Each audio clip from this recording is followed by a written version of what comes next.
energy left?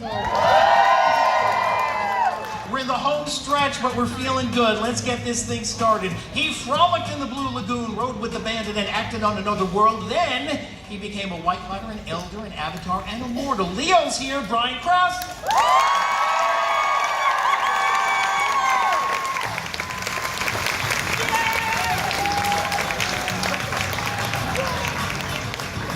She lit up the screen as Courtney in Jawbreaker, Tatum in Scream, and we know her as the youngest of the charmed ones. Paige, say hello to Rose McGowan!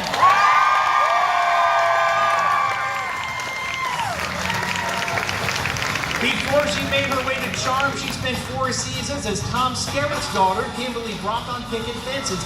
Piper is in the house. Let's welcome Holly Rico!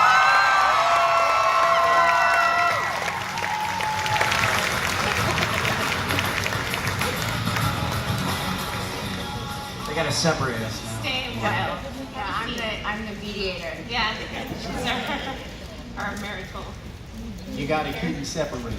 We'll sing right. a song. That's. Keep it separated. God, thanks for coming up. I hope you've been having a good time at the convention. We did. Did you guys? It was super busy today. We'll get right into the basics. How did y'all get involved with the show? How did you get there, Brian? Well, the Hollywood saying is you sleep your way to the top. Wow. There are children Not true. present. It wasn't Career working with my advice wife. from BK. No, just audition, another random audition, and I had auditioned for Charmed a couple of times, and as you do, it's just another random go in. They act like they don't like you, and you get pissed off and think you're gonna go home and never work again, and then they call and say, you got a job. You were supposed to be Andy. Isn't that weird? I auditioned for Andy. The baby face wasn't working at the time. No, you weren't grizzly enough. No, but I got it now. You got it now. Maybe the next reboot? Don't say the R word. See why they separate us? That's right. And Rose, coming in the middle of an established show, that had to be an interesting experience anyway. Well, yes, I was told that the show would likely fail and that it wouldn't be my fault. Don't feel bad. It's only like 300 and something people's jobs that you're responsible for, but no worries. And I'm like, oh no. No pressure. No pressure. And so the ratings bumped up and we were one of the longest running shows ever. My job well. We all did. And how did you become Holly? Well, it's kind of complicated. I was auditioning for it. I was in the process, and my friend Shannon actually had the script herself. She had thrown it in the back seat of her car on the floor. And I said, "Did you read this one?" And she goes, "No, it says spelling on it." And I was like, "Well, if they sent it to you, they want you to read it." And she finally acquiesced at my request, and I said, "It's really good, you should read it, you'll probably like this one." And she was hired right then and there, and I was still going through the whole process of, I don't know, it's like 3 or 4 auditions before you get to network, which is the final curtain call. It's never pleasant, and the network did not want me. They wanted to cast somebody else, and Aaron and Shannon both put their collective feet down and said, no, we're doing the show with her. So I just started making trouble from the very beginning. From day one. From day 0. Making trouble, but you made it to every single episode of the show. I did.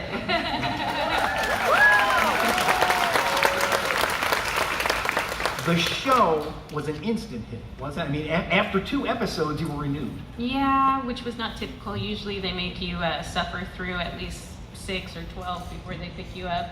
And the WB was being really ambitious that year, so we really weren't sure we were going to make it. But once I saw the credits and the credits put together with the music that I hear Netflix has effed up. I know, it's so weird. They just didn't think we'd last this long. They didn't think it would be an issue. But when I saw the credits, yeah, there was something very special about it. Jen and I saw it in one of our producers' trailers, and I was like, huh, it actually might do pretty good. Well, after all these years, you're still bringing a lot of people into the room. Only 25. Thank you. And that was, I mean, WB had like quite a string of shows on at that time. They had Buffy and Angel, and Smallville was coming. Yep. It was quite a network to be on. Yeah, it was a different type. It was a different type of programming. And then the CW came along and effed it all up. Just kidding. All right, by the way, everybody is welcome to ask questions. We have some microphones set up on the side if you have some questions for the guys. Don't be shy. Please, don't be shy. I want to ask you, okay, I have one fanboy question I try every time. In real life, and I want you all to answer this, which one of the powers would you want? Fine. I would want my power because I could like take this whole audience and throw you across the room, or I could touch you and say Paris, and we'd all be in Paris, and we'd never have to get on a plane. That'd be amazing. I fantasize about that power. I'm gonna go with Paige to Paris. Thanks. Come on, Brian. Paris. Yeah, will do. Okay, and we're doing it in April, okay? Okay. Hold your It's a horses. slow orb. Slow orb train. Leo's healing powers and traveling powers are pretty great. Yeah. Occasionally, yes, I'd like to have Prue's power and just blow the world up. That's mine. Oh, that's your. Yeah. I'm gonna move down another seat. He gets his sisters mixed up easily. I'll stay with Leo's powers. Wait, then what was her power? She moved things, which is not blowing up things Kinda whatsoever. though, right? Kinda? No, not at all. Anybody? No. No? Anybody with Leo on this one? And like literally, like we're doing the rewatch podcast. Are you not doing your homework? Crying out loud. He's like pretending to watch the shows, and he was like, "Yeah, that was a great part. Yeah." Come on! Well, we have some folks lined up. Let's start over there. What's your question? Hi, it's not really a question. I have to tell you guys, I spent a lot of time in and out of the hospital, especially growing up, and I didn't discover the show until you joined Rose, but for a few hours every day, they would wake me up just so I could watch Charmed. You guys made the pain go away. You made it so much easier for me to deal with being sick and always. Don't you make me cry now. I'm trying not to We're crying together. And I just have to say thank you so very much for helping me through everything. You are gonna make me cry. Thank you for being strong. See, now that's a power you want. That's power. That's right. Yeah. How about over here? Hi. Hello. Wow, that came out weird. I don't want to say anything. Anyway, sure. You're good. I also have a connection to where my grandmother, she's the one who got me into watching Charmed, and it was after you joined Rose, so I didn't see it. TNT, thank for goodness for TNT, because that 5 o'clock in the morning, I would wake up and watch it. But no lie. But anyway, after watching the show and stuff and knowing that your characters went through all the different other characters, which was your favorite character that you got to play besides yourself? That we got to play besides us when we were split personalities. Oh well, right there is the Wendigo, because she had some issues, some anger issues. I liked playing the vampire, which was Vampire Paige. That was a really cool scene to film in the graveyard, and I always liked playing somebody that was a little more evil. It's my hobby. Paige's hobby. Did you try to bite me? I think I did. I think you did too. I think I did, but I was mostly going after Phoebe. And you? I don't know if I played another character. You did. I was Like Sloth. you were pregnant. I liked when I was Sloth. Oh yeah, I loved being pregnant. That was nice. That was fun. You were Gladiator, Leo. Well, that's just Leo. Oh. Excuse me. I liked it when I was Sloth Leo. Yeah. Leo is pretty funny. It was a day on the couch with potato chips. I mean, Yeah. I don't He was feeling it. Alter ego. Yeah. Evil Leo. You played a lot of Leos. You played Saving Private Leo. know. I played Leo. You did. I like evil Leo. Evil. You know, spiky hair, goatee, boom. I didn't have to do anything. The spiky hair wasn't my favorite. Hey, so you like Dead Leo? Alright, what was your favorite fight scene for the whole entire series to film? What was your favorite fight scene? My favorite was When we argued about the marriage therapy one. No. That's in the reboot. Just kidding. You decided today that we were divorced, so now you can tell the people your ideas. I mean, this is Uh-huh. why Rose is here to mediate this. But I like my Excalibur fight scene because they gave me a weapon and they never give me weapons. I never got anything, so that was fun. I'm gonna have to go back to the vampire because I got to be on wires. And I love doing wire work, like flying around in the air and then kicking butt is definitely an exciting thing to do. It's not a usual day at work, so. No, like what'd you do today? I got to try to kill my sister with my teeth and Yeah. spin around on some wires and fly through the air. How about you? What'd you do? Cackle, cackle. Okay, over here. First, I just want to say thank you for the photo. I was almost in tears and to say thank you. Thank you. It's okay. And is there a scene or outcome you wish they would have done differently? Like would have ended in a different way? I have an answer for that. I'm not sure if I should say it out loud. Well, I think everybody knew I was not a fan. You were supposed to come, and that's why you were there for 5 years, but I was not a fan of the way that crew died. Not a fan. Maybe you saw that episode after that episode. I couldn't save her. Yeah, it's all your fault, actually. Yeah. She didn't want us to date, you know. Yeah, you just wanted her powers, apparently. Next question. How about over here?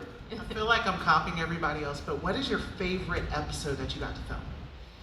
Definitely with the sword that I still have for the same reasons. But I also had a really good guest star for that episode, and that's like half the battle when you have somebody good that's willing to go there with you. And we always had a weird fantasy world. You never knew where we were going to end up, and so having a good person to be a fool with and make fun of yourself while you do it is a good thing. But yeah, Edward Patterson was great.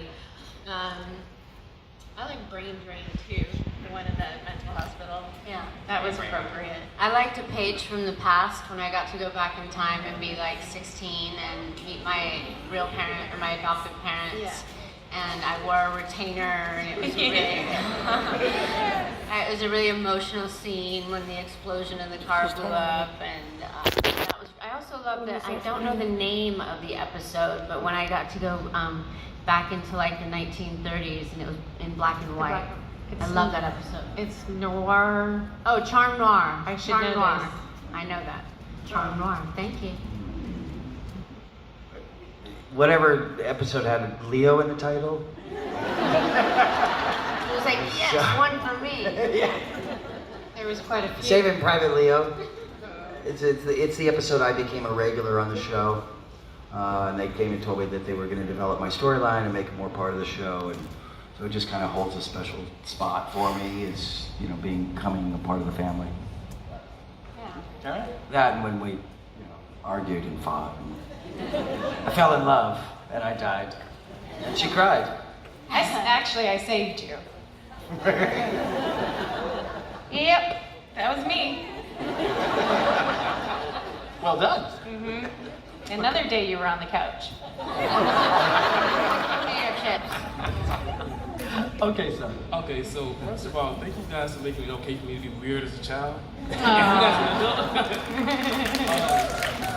clap to that. Yeah. So for Holly, so after Prue died, Piper kind of had to become the big sister for everyone. So what was that like making that transition from?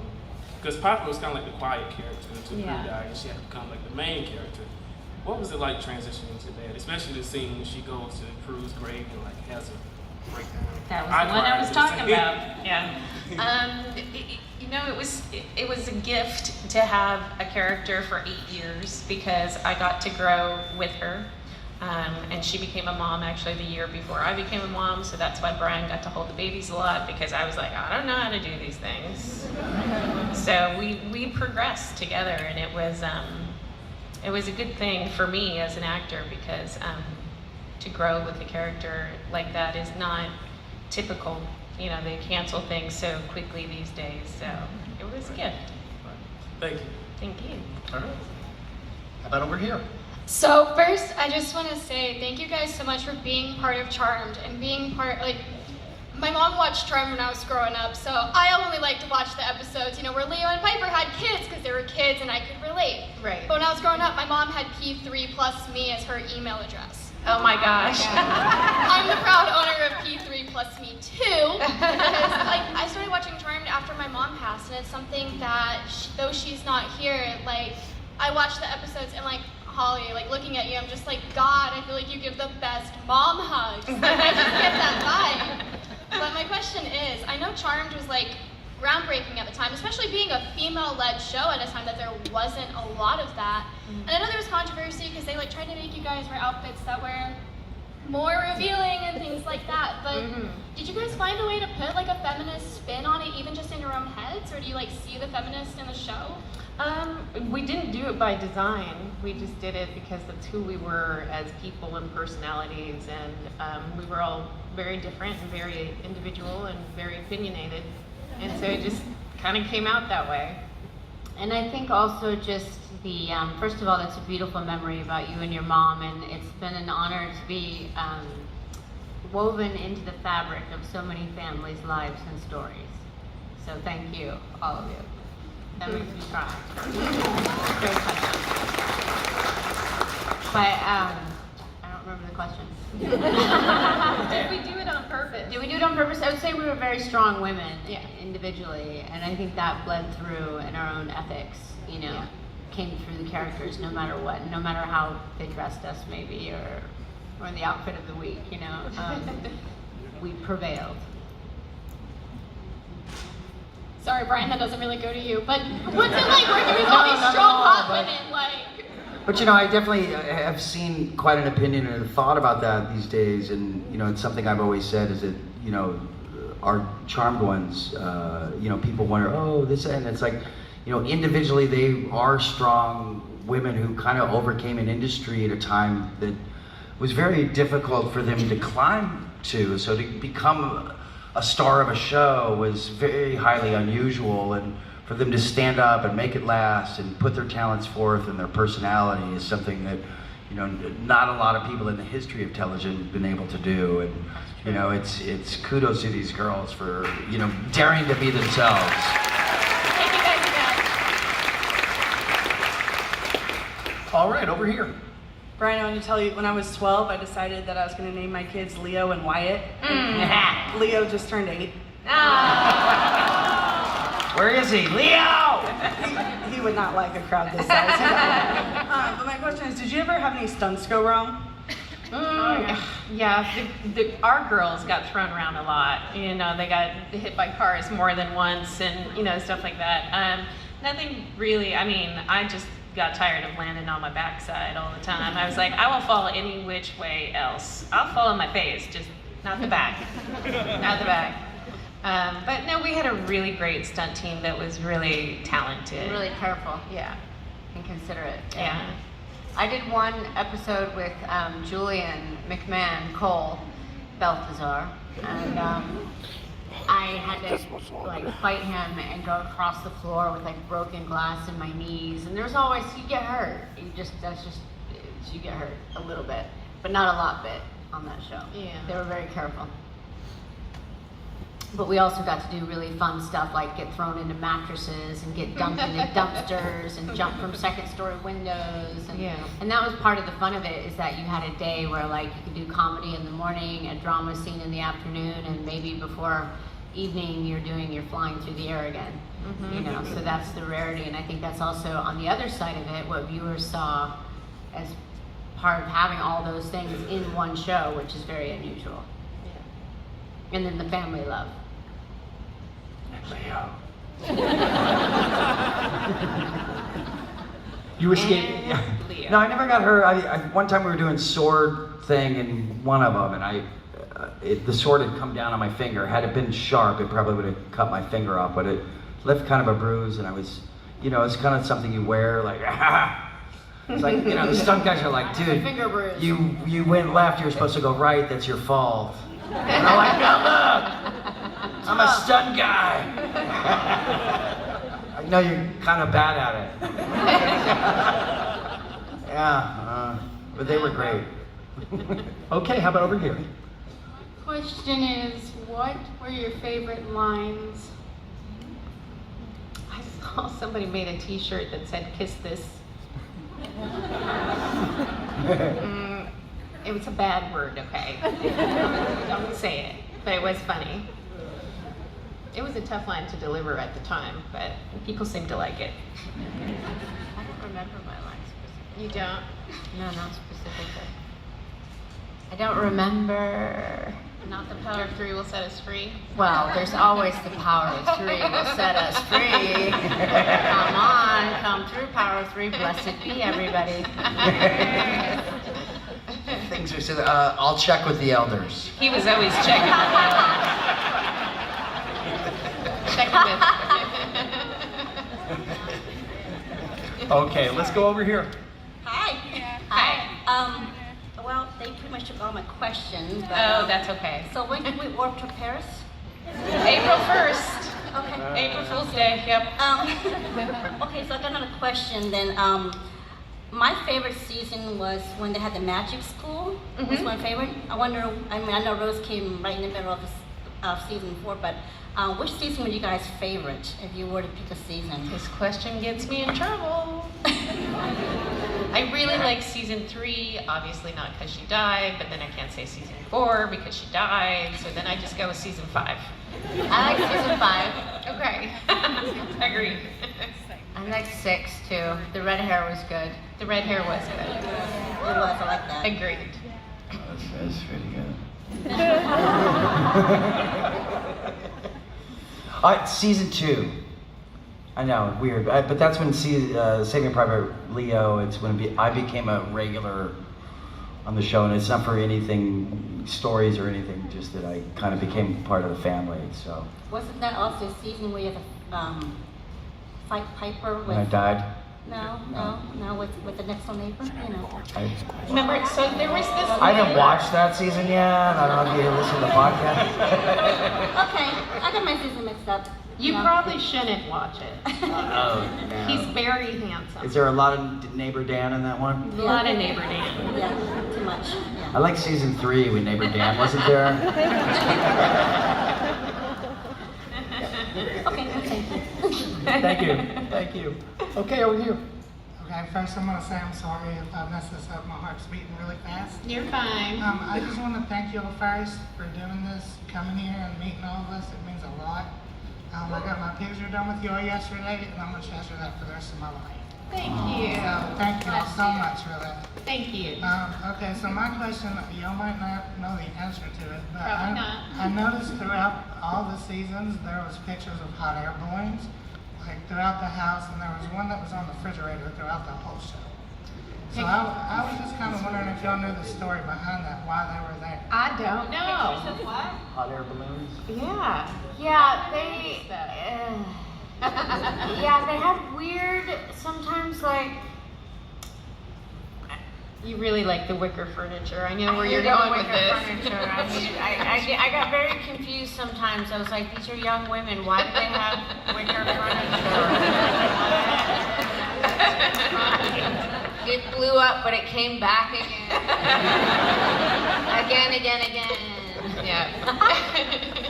I have no idea. That's so weird. We had But that's a good catch.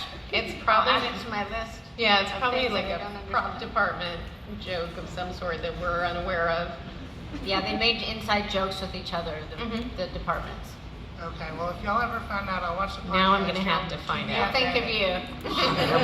Thank you. Sure. Thanks a bunch. How about over here? First off, I hated Neighbor Dan. I was all Leo all the time. That had to happen. That was a hill I was willing to die on, so thank the writers for that one. But my question is, the sister bond. I have sisters, and whenever I would watch it, it made me feel closer to my sisters because I would think about my sisters and how close we were. Do you still share that bond? We do. That's awesome. And Leo, the love He's the story fifth between sister. the Leo. Well, I noticed that today. But the love story between Leo and Piper was magic, and I loved it so much. And I read a lot. I'm an English teacher, so I have literature. Best love story I have ever seen.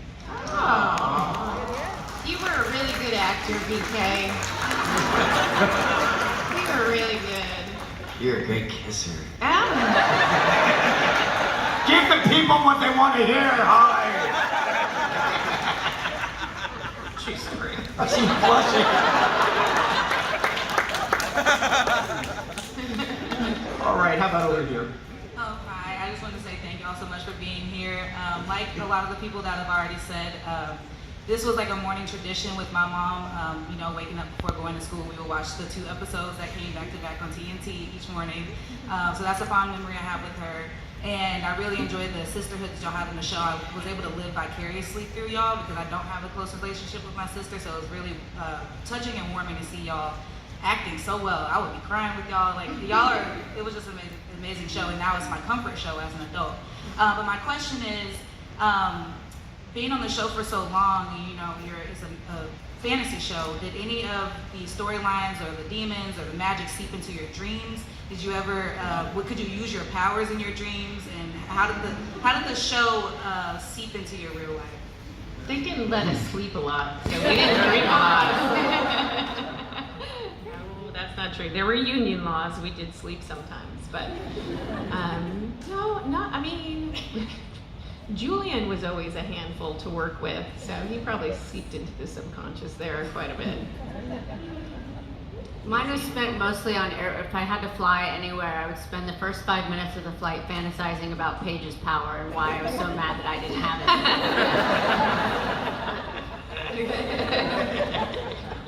it. Fine, give me some peanuts. Fine, I'll take the peanuts. But I can orb. I mostly fantasized about the power and the things I would do with it. For good, of course. Always. Not personal gain. Never. Well, that's actually been true. Thank you. All right, thanks. How about over here? Hey, I have been a huge fan of y'all's for as long as I can remember. I love that it's one of those shows that it doesn't matter what episode's on. If it just comes on TV, you can just sit down and watch it, and you just like are right back into the show, and it's just fantastic. I was just wondering, you guys travel a lot, I'm assuming, with going to all the different cons and different things that you have to do. Are there any places that you guys like? Is a favorite place of yours that you like to go? Pensacola.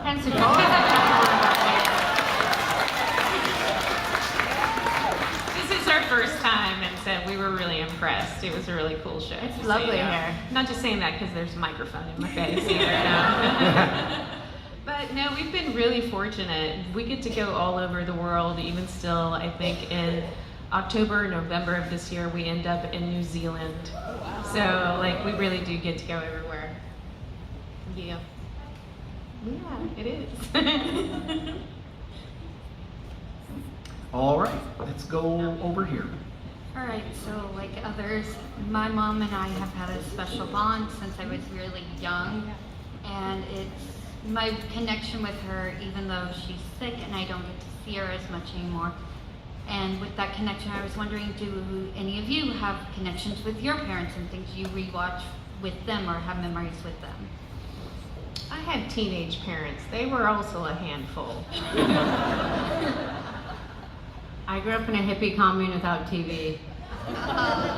And you're all like, no. I know. The first TV I had, no one told me I could change the channel. It took me a year to figure that out. For real. Yeah, my brother pushed me into the TV and the channel changed. And we were like, magic. That is magic. Wow. I used to come home and watch after school with my mom. She watched Rockford Files. So that was like, way beyond my age to even stand the show, really. But she was like a big TV buff, and Magnum PI, and she just loved the hunky male star. So I watched a lot of Rockford Files before, I really got into Scooby-Doo. So, yeah, I don't know why that one. Rockford Files. I can see that about you. Scooby-Doo? No, the Rockford Files. All right. Smurfs, I love the Smurfs. Okay.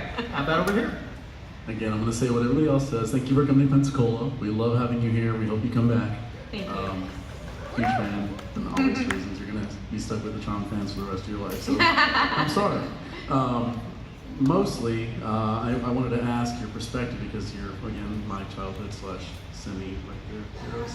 I'm going to age myself that much. But anyway, growing up, obviously she was a hero, and I see you guys go through your careers and the characters you create, and transitioning to next chapters of your life. Holly is an amazing producer, and so much, all the arts out there. Miss McGowan, all the activism that you've been doing. Brian.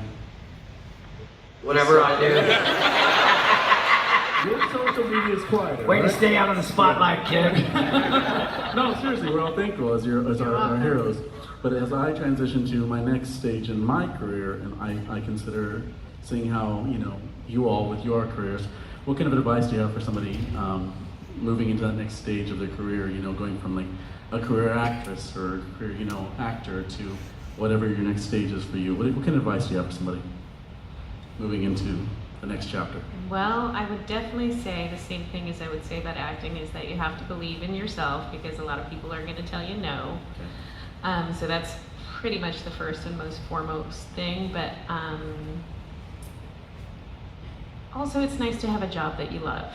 So if it's your passion and you can make some money at it, then you should go for it. Yeah, that at first it feels scary, like you're overwhelmed, you're in a big giant swimming pool and you're like, I don't know how to swim in this pool, and then eventually that pool gets too small, just like your last pool got too small. And you're like being dragged kicking and screaming by the universe onto the next, diving board into the bigger pool, and that's how we face life, right? And being brave means being scared and doing the scary thing anyway with a smile on your face and determination in your heart, and I believe in you. You got this. You're not off the hook. No, I think the same thing. It's find what you love and go get it. Nobody's really handed anything, and if you dream it and you believe it, you can get it, and go do it. Why not? Why not? In a year from now, if you don't, you're gonna sit back and go, well, I coulda, shoulda, I'll just keep going to this cubicle. Go get it. I always wanted a cubicle. I did. I will build you a cubicle. You always want what you can't have. So I always wanted an office and a desk, because I never knew where I was going to be, never knew when I was going to be home, probably missed somebody's birthday or Christmas or wedding. And so I wanted this structure of a normal everyday job. 9 to 5er. I didn't want to be a waitress, which is what my husband's making me do now. But I just can't get out of the restaurant. I can't get out of Quake. I can't get out of P3. I can't get out from behind the bar. It's just destiny. Part of your life. Yeah. Can't fight it.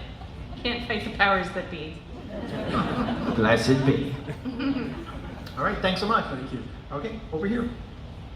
So hi, first of all. Hello. Hi. It's very important to fight the powers that be, and I think this is something that Rose knows pretty well. I did want to say, though, thank you so much for everything that you guys have done in my personal life. I mean, since I was 6 years old, I've been watching you on television, and just kind of part of my whole kind of childhood.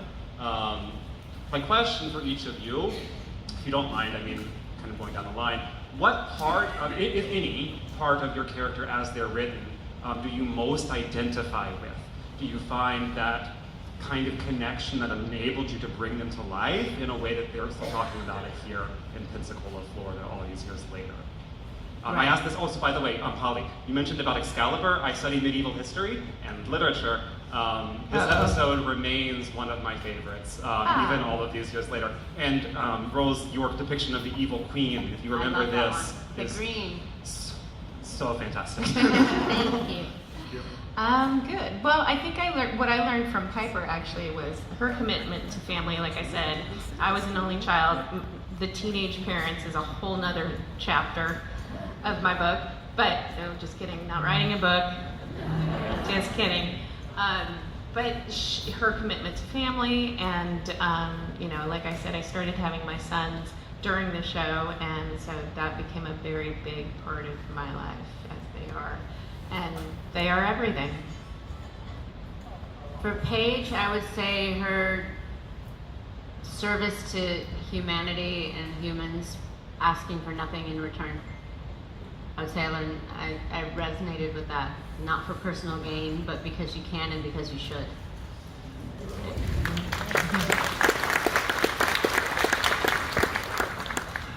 I'm no angel, but You are a white lighter. I am the white lighter.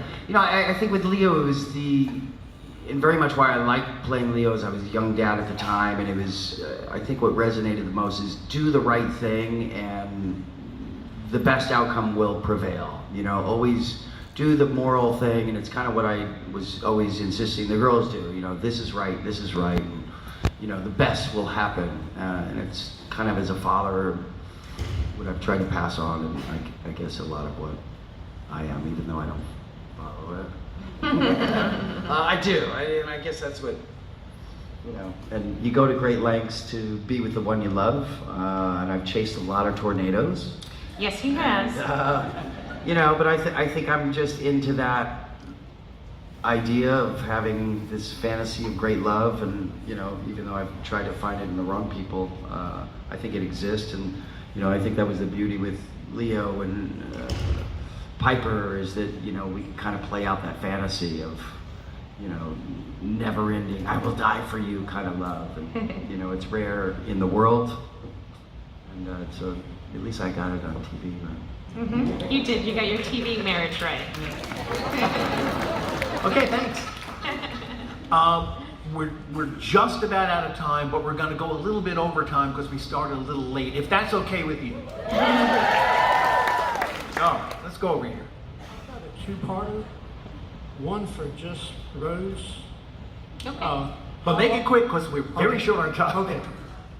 How long did Monkey Bone take to film the entire movie? The entire movie took about 6 months of just filming, and then post-production probably another year. Yeah. That's a long time. It was like a $150 million movie. And Yeah, they did a lot. And Henry Selick directed James and the Giant Peach and Coraline, and when he did Monkey Bone, and the studio replaced him. They fired the director. But we prevailed and made a movie that you're asking about today, so that's pretty cool. Okay. Yeah. And for all three, what was the most complicated season?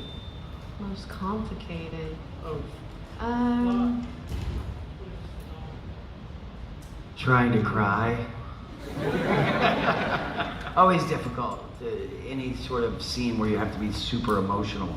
You have to do it. You're a week out. You've already read this scene, and then the day comes, it arrives. You've built it up in your head, and now it's time to be real with it. And for me, that's always like, oh, you're overdoing it. You overthought it.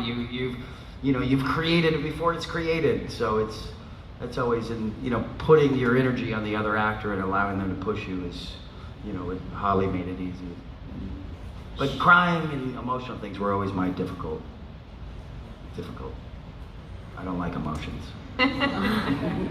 For me, season 8 was difficult because I was shooting 2 movies at the same time. I was at night and shooting Charm during the day in 2 separate states, and it was very, very challenging. And yeah, took a knock on my health, but I did get to marry Henry, so that was good. There was that, yep. Yeah, you were busy. Yeah, season 8 was tough because we were trying to juggle even more girls and more schedules and Storylines. Yeah, and the storylines, it was really complicated.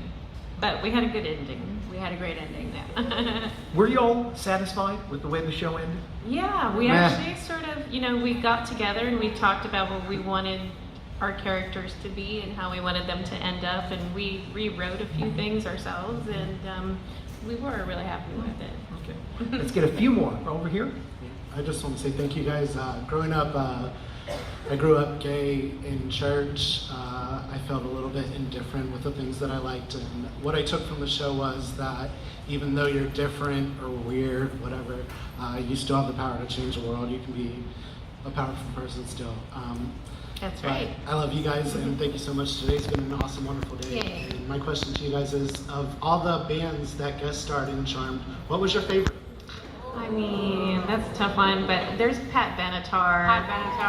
I mean, you can't really beat that. She was classically trained as an opera singer, and her mom was a professional opera singer, and her voice was just, and she was amazing, and she had such great energy, right? That day she came to P3. Yeah, and I mean, she's still on tour with her husband, still. Yeah, they're killing See, it. take notes. You can keep Leo. going. Thank you. I'm so glad we could be there for you growing up. Okay, over here quickly. Me and my mom watched y'all, and you've been a part of my childhood, and it was a great comfort show to watch. And now, knowing that there's a new season with different actors, you probably already heard about it. I wanted to know what were your opinions about the new season. We almost made it out of the building without the question. I'm sorry. Is there another Charm or something? Was there a reboot? Actually, Anybody know about this? No, I think they're talking about the podcast. Anybody heard about this? Isn't that supernatural? No, we're doing a rewatch podcast. We're doing a rewatch podcast. Brian's never seen the show, apparently. You should be on it. Now you've said it twice now. It's been recorded. Now you're gonna have to be there. You should. We have a good time doing it. But yeah, we thought it was odd that the reboot was happening only 12 years later. And it felt a little weird to be put out to pasture. Because we ain't dead yet. Still not dead. Still not dead. But yeah, and it was unfortunate, because they didn't ask any of us to be part of it, so it was just kind of weird. But we're all for people working and having jobs and careers, and TV's not an easy business. It's really competitive these days because there's so many channels, and imagine what we could do in this day and age when we could actually have special effects. And it would be a total CGI show. Wouldn't be as fun. Probably not. No. Yeah. Well, I am sorry to tell you, but we are out of time. We have to get ready for our next panel. Please thank our guests for coming. Thank you all.